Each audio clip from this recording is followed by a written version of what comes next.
you pull your own chair. You kind of move past the saucers. It isn't like restaurants where someone will just come and serve you and do everything for you.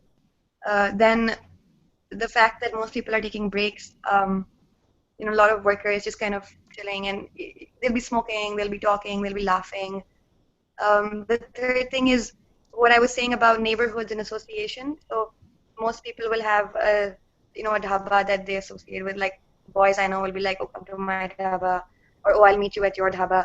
And you have to realize that a lot of these dhabas are not like if I called you and I told you to meet me at this dhaba, you would have no idea where it is because A, there are so many, and B, they're always hidden in these random corners, right? They're not like always on the main road, and they're not very visible. Most of the time, it'll just be like you'll be walking and suddenly you'll be like, oh wait, there's a dhaba here. It's a hole in the wall, basically.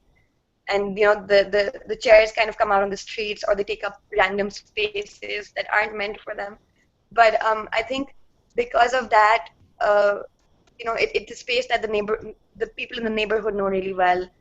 So the people who frequent a dhaba usually know each other very well.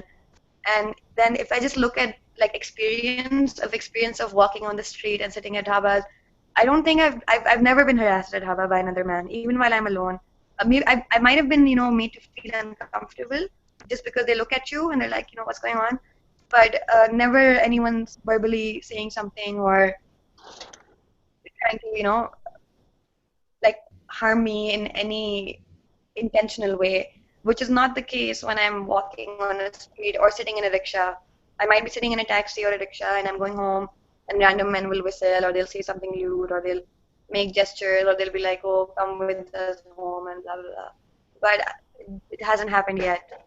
And I don't know, like, we like my friends and I, again, we talk about these things a lot, and I wonder sometimes if it's because of also the way I present and the way I dress, because some days, I dress up and I look very much like a girl, but other days I don't look that much like a girl, and especially now my hair is a little longer. But when it was shorter, and if I'm wearing a kurta, which is what men wear, then it's kind of easy to miss me in that crowd. So I don't know if that plays in my favor sometimes. It must, but I think it's like I'm trying to think of an equivalent in other countries to a dhaba and sort of feeling you get there. But I don't know.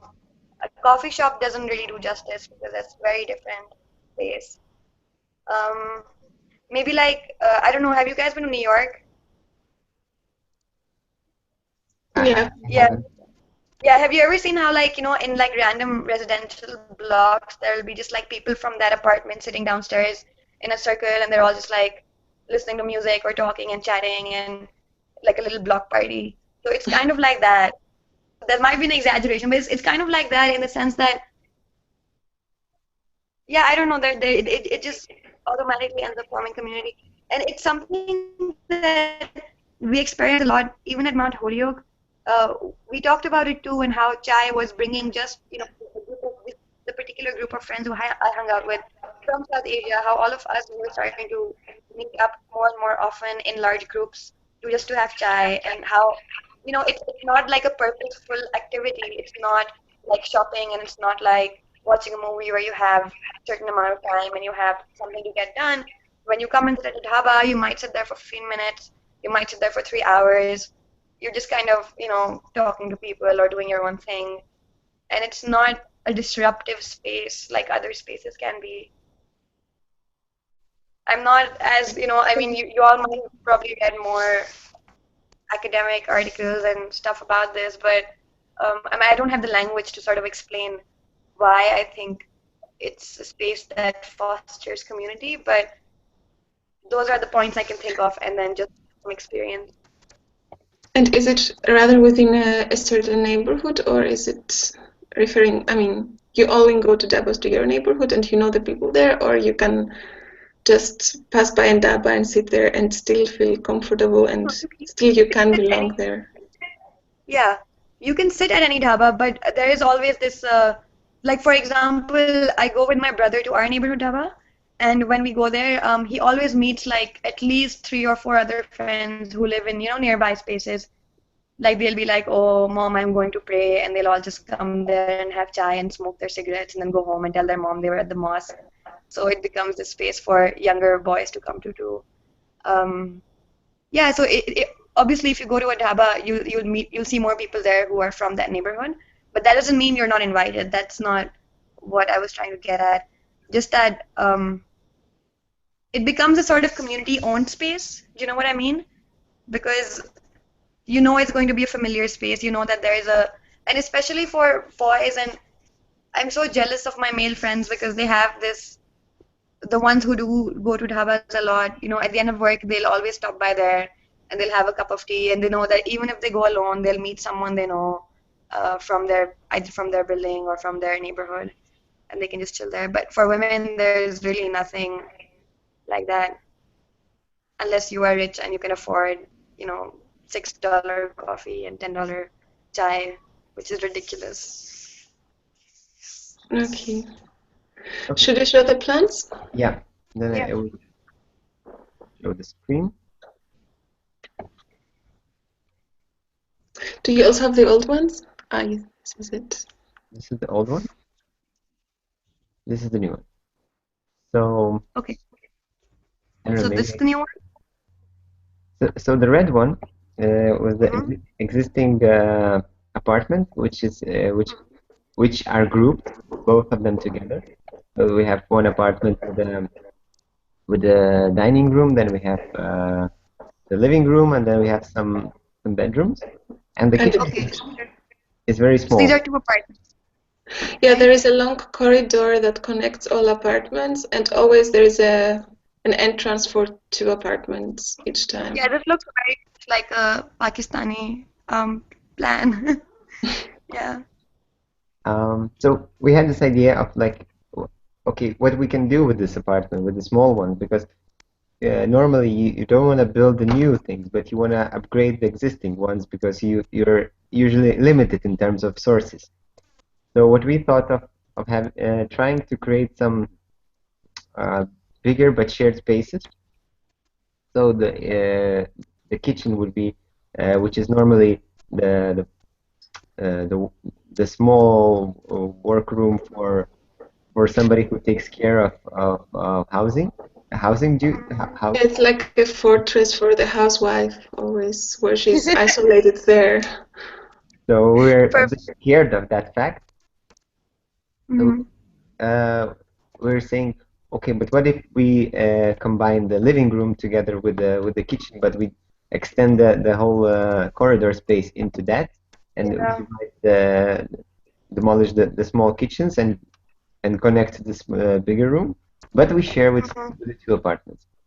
So that was our first idea that what could it happen with this apartment. The apartments is probably with a lower class, and there are similar ways or similar methods of doing this in different apartments. So this would be like a starting point or a role model. But we wanted to ask your opinion because you know the context and the situation better.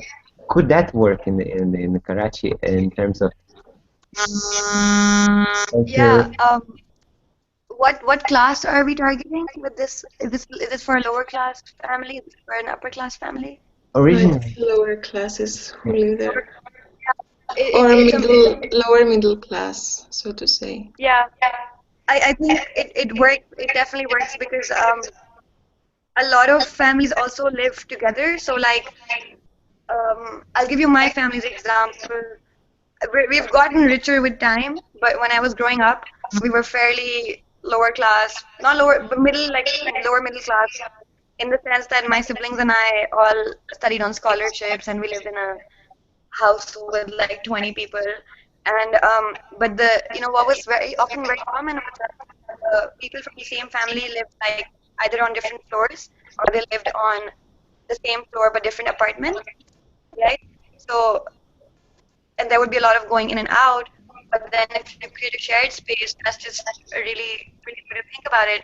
But I don't know if, I don't know how open people are to sharing a space with a strange family though, because it's really crazy here how much people want their own private, and there's also the thing with gender where they're like, oh, my women will not interact with the men of the other family. Is this shared space to be used by us women, or is it to be used by everybody? The living room too, right? It's the kitchen and something like, not exactly living room, but on this table you can eat the food, and or you children can do their homeworks and women can chat, but also men can pass time, and they still have their private living room, so it's not forcing you to share. It just gives you the opportunity. But the other thing is that they're not families. Those, I mean, it's a relatively new building, and they all moved in, and I think they're young couples. Oh yeah, that could work. I think that could definitely work. Younger people are way more, and a lot of younger people have also started moving out and getting their own places, I think regardless of class. So it could work for a younger audience, but I don't know if it would work for like a family of 6 or 7 who has like a grandfather and a mother. But again, like my knowledge is limited, but like I love the idea. I'm just wondering if it'll work for any family. But if you said you're targeting couples, it will work. Yeah. Or like even a lot of times young like a lot of students come in from other cities, right? And they share spaces, so there's hardly any mixed sharing, but 2 girls might be sharing an apartment, 2 boys might be sharing an apartment. And a lot of these students who are coming in from other cities are much poorer, because Karachi is actually the richer city. They come from much more modest backgrounds, and they need cheap housing. And I'm guessing if it's a shared space, then the cost also goes down, or doesn't it? Exactly. Yeah, yeah. I mean, you're sharing resources. Hopefully, they're sharing kitchen supplies, and a lot of interaction can happen in that space. It's really what they make it. So, yeah, I think it could work. Are you actually going to build this in Karachi? If you hire us. If you can give me a dhaba plan, I'll hire you. It's experimental. Yeah. But we did show we did show it to some people from Southeast Asia here, some Indian and Pakistani people that have grocery shops here or in Belgium, and they were a little bit skeptical because they said, if it was family, we would love to share things, but if we don't know the neighbors, we prefer to have our very own private space. I'm thinking of, actually, I'm trying to think of whether something like this exists, because there's also a lot of, especially in the middle and lower classes, not so much in the upper class, where even apartments have their own elevators and stuff, right? So you don't have to interact with anyone at all, because you get in the building and your elevator takes you to your place. But like in the apartment we live in, it has 6 floors, and there's like, it's like tiny. Let me show you actually. So this room, okay, you get a sense of how small it is. Okay, so there's a room right next to it. I'll just take you guys on a tour. There's a room right next to it that's the same size, and then this is our lounge, and that's basically it. Hi, Mom. But there is a living room and a lounge. Hello. Yeah, there's the living room and the lounge and everything, and our dining table here. So it's really a small space, right? It's just like these 3 rooms, and there's a corridor that leads inside. And all of the apartments in this building are like this, and because of the way they're built, right? Even when coming into our own apartment, you have to cross other people's apartments, and the doors are often open, and you kind of see what's going on inside. And then my mom will often go and borrow stuff from them, like, oh, I don't have sugar today, or oh, I need some baking soda, can I borrow some? So that's something that actually happens. Oops. Nice apartment. Yes. I feel like I'm in Pakistan as well. It's actually the interview we have to do it in September probably. September? Yeah, at the beginning of the studio. Yeah. Call her back, or Try to invite. Or is it automatically?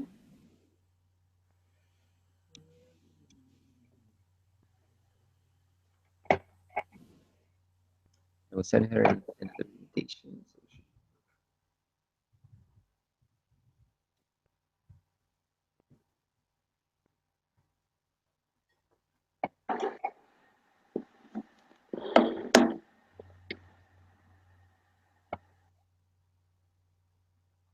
You have more questions? Yeah. Okay. Okay. And you? Hello? Hello Yeah, are again? we back? Yeah. Someone kicked me out of the call. Okay, so I was saying that, I'm wondering if like there was a shared space with my mom and her neighbors, would they cook together? Would the children be better friends? Like, I don't know. If you want me to, do you want a little survey done? I could like just ask all the women who live here, like, would you live in a house like this? Or something Yeah. simple like that. I don't know. It might be Yeah. interesting to do. Yeah? Because we have no, I mean, we imagine things, but we have no real idea how do people receive their space, and especially women, if they feel excluded or if they create kind of a female hideout within this house, Yeah. communicate while the men are away, then the women do whatever they want at home. So is Yeah, there and even it could be a really radical space like that. And it has worked in other places, like even the college dorms where people share kitchens or, simple examples like that. But because of the notions of privacy and, boundaries here, where, I don't know, it's weird. In some ways, we don't have a sense of boundary. Like, no one ever knocks before coming into a room, and it's considered rude to keep your room closed if people are at home. So in but that what way, kind of sorry. what? What kind of other spaces do you think, if the kitchen is so private, because I think this would be problematic even for Greece or Belgium or Lithuania, people wouldn't just like to share their kitchen. My mom wouldn't like to do it probably. But what kind of other places could architects or not, I mean, also the residents create where they would like to meet informally? Yeah, Or, well, I don't know, maybe a laundry room, for example, or workspace. we don't have laundry rooms in Pakistan. We don't have workspaces in most houses. We have rooftops, and we have actually we have parking lots. So parking lots in Pakistan are half functioning as parking lots, and half is like whatever people in the community feel like. So when it's Eid, right, which is the festival that Muslims celebrate, one of the Eids you have to sacrifice animals, and it's like the most morbid thing. But what happens during Eid is that the whole parking lot gets emptied out of cars, and they set up the space for the cows and for the goats, right? But what happens is, because you're supposed to kind of take care of these cows and goats for a week before you kill them, the most cruel thing ever. The women and the children from the building come and hang out in that space because they're, feeding the cows, or they're just playing, watching over their children, and the men aren't at home during the day. So that space suddenly gets activated. But it's one of the few sort of outdoor things that people do. And again, it has a religious, reasoning behind it. But aside from that, Hmm. Even I don't know, even corridors are so thin, like maybe wider corridors would make a difference. They do sometimes. I've seen in apartments, we used to live in an apartment before where the corridors were really, really wide. And so they became a sort of hangout space for the children or for the women to sometimes they would just walk.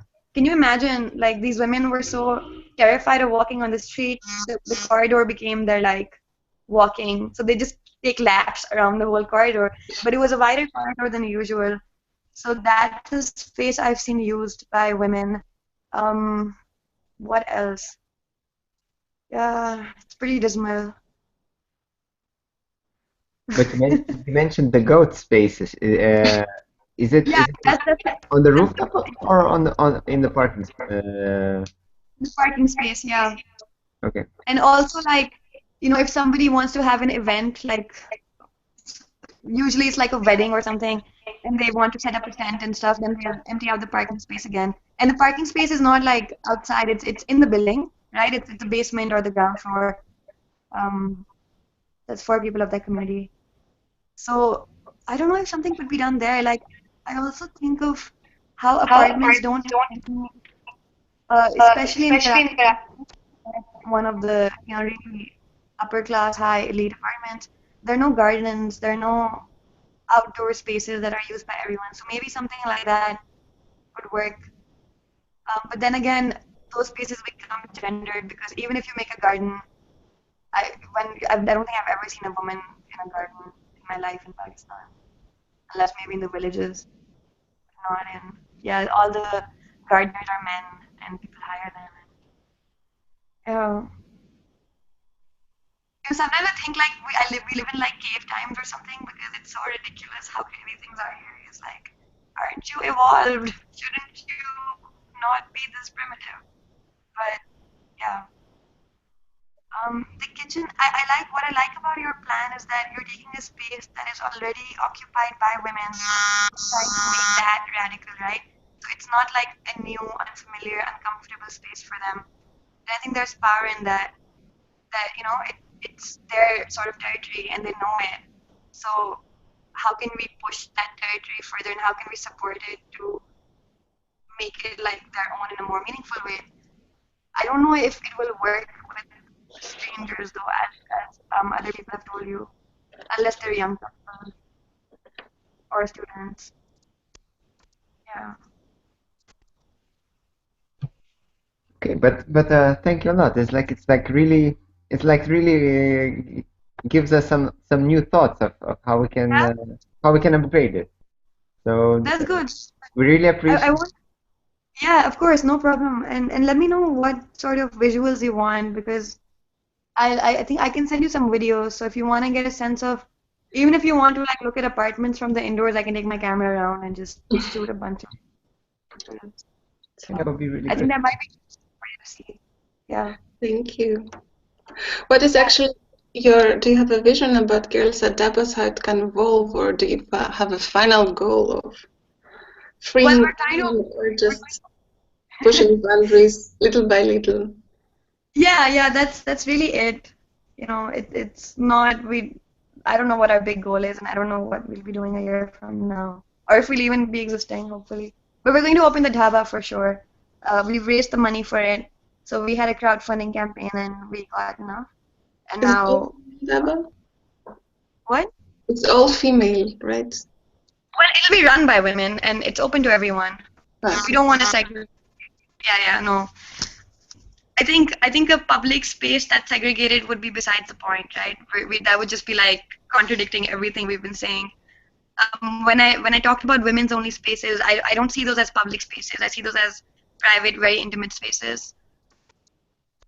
Yeah, but no, it'll welcome everyone. Let's see what happens. It would be an interesting experiment to see.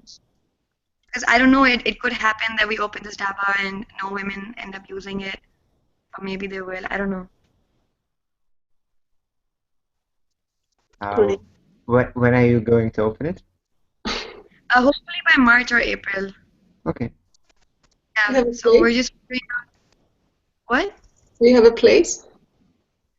We have like a couple of options. We've shortlisted them, so we're gonna finalize one this month for sure. We're just figuring out. We have to register as not as an NGO, but there's like all this paperwork shit that we have to do. You can't make money unless you're a registered organization, and then we have to do that. And, so all of that stuff is going on, and then we'll sign a lease. And how do people react when they see this all-girl or female-run Daba? Are they suspicious or they make fun? When we go to people, they're just like, even when we just talk to people like brokers and stuff, like, oh, we need a space because we want to open a dhaba, they're just like, are you crazy? Like, why? You're not. They just think we're in it for the money or something. They're like, you're not gonna make money from this, because it's a business venture, right? And they're just like, but why don't you do something more profitable? We're like, no. This is not about that. Yeah. Yeah. Okay, then we should come by. Oh, of course you should. If we somehow make lots of money, we'll figure out a way. I don't know. Maybe someone will give girls the tapas some money. But have you been to South Asia, either of you? Any Um, part of it? not yet, Not yet, but you want to go? of course. Yeah. It is a fantastic place, and you know, of course, if you ever come to Pakistan, please let me know because I will house you and feed you and take you everywhere with me. Great. Yeah, it has its like problems and it's a horrible place in lots of ways, but it's quite a different. I think. Yeah, it's just a different world in a lot of ways. But you do want to stay there Not after for all now. these I mean, years. for a few years, but then I'll move. I write and I'm a journalist, and I don't want to stay in one. I liked living in different countries, so I want to do that again. But now that this has taken off, I definitely want to have the dhaba up and running and sustainable. So next year and a half, I'm here for sure. And then maybe I'll go for my master's. I don't know. I have to study 2 more. I'm just 24 right now, so it's a lot. So I have to do. And maybe then you interview us.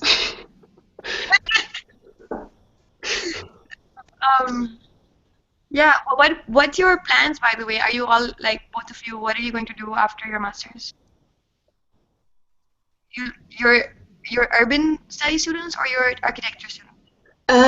It's called architecture, but it has a lot to do with urbanism, and it's mainly on a small scale, and it has a lot to do with urban cultures and minorities and small scale economic problems and how you can revitalize neighborhoods and marginal groups, etc. So it's not purely morphological. It has something. We hope it has some more depth.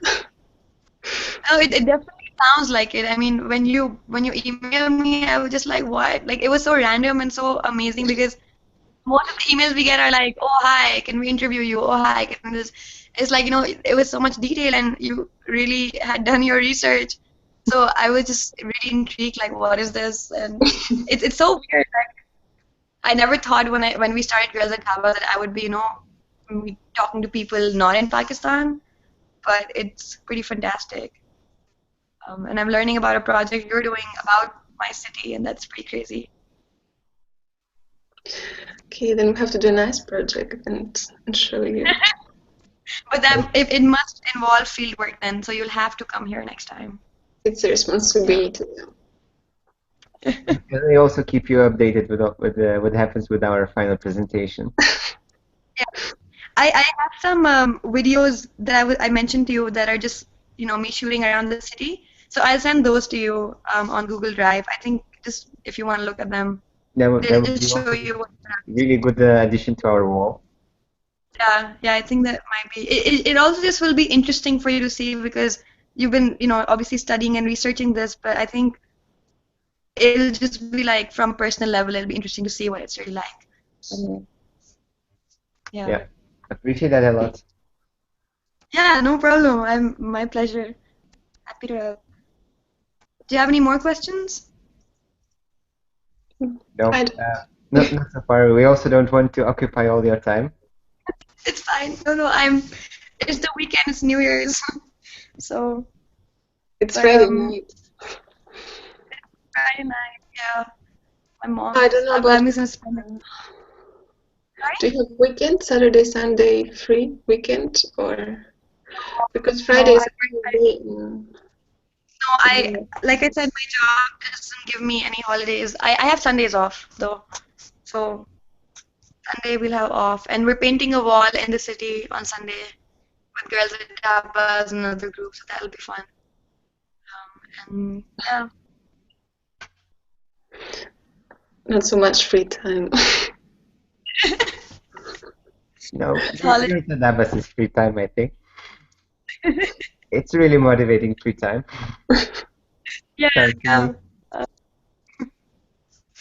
Okay, so we want really to thank you for your time, and we really like what you're doing, and we hope for the new updates from the first Dhaba that you made. Yeah, I will. And we also will update you with what happened with our wall and the presentation. So Okay, fantastic. thanks a lot, and we'll have this Yeah. we'll have this video in one of the YouTube channels. We'll send you the link afterwards. Okay. So if you also need it, I hope we can use it. Yeah, of course, of course. Yeah, use whatever you want, however you want to use it. No problem. Yeah. Thanks a lot. Yeah. Let me know if you have any follow-up questions or if there's anything else I can help you with from here. Yeah. Great. Thanks a lot. Yeah, no problem. Take care. And good luck with everything. Thank you. You Okay. too. Thank you. Have a nice Friday evening. Bye. Bye. Bye.